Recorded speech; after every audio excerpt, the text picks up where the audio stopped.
Et c'est avec Lydia Guérouz. Bonjour Lydia. Bonjour Cécile, bonjour Patrick. Lydia, vous revenez sur l'interview de Ramayad qui a été donnée ce week-end à l'Express, dans laquelle alors elle déclare subir de micro-agressions, je mets ça entre parenthèses, en passant devant la statue de Colbert. Et évidemment, ça a fait grand bruit.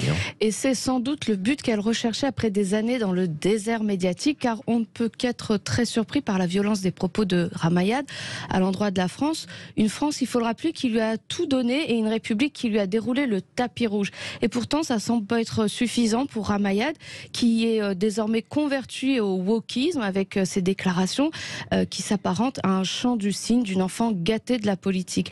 Rappelons quand même qu'à l'époque où la soupe fut bonne, Ramayad avait été propulsé ministre par Nicolas Sarkozy, mais également ambassadeur de France à l'UNESCO. Mais ce n'est pas assez apparemment pour celle qui se voyait comme une sorte de Barack Obama au féminin. Alors face à la déception, il semble que l'ingratitude ait gagné Ramayad, qui n'hésite pas, fidèle à son comportement d'enfant gâté de la politique, à cracher dans la soupe, cracher sur la France. Ah bon, alors ça c'est cash. Aujourd'hui, elle travaille à Washington au sein d'un think tank, un cercle de réflexion, c'est bien ça ? Oui, et cela peut en partie expliquer cette attaque en règle contre la République qui serait capable de tous les maux, toutes les discriminations, toutes les violences.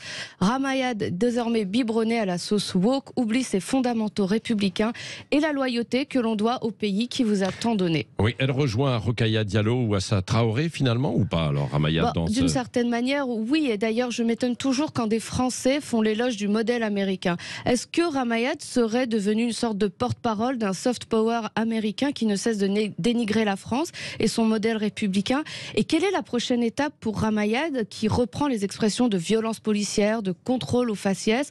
Peut-être une manifestation bras dessus, bras dessous avec Assa Traoré et Rokhaya Diallo? On peut se poser la question, mais plus sérieusement, prenons garde, car ces déclarations d'une ancienne ministre légitiment la pensée woke et sèment les germes de la division et de la confrontation.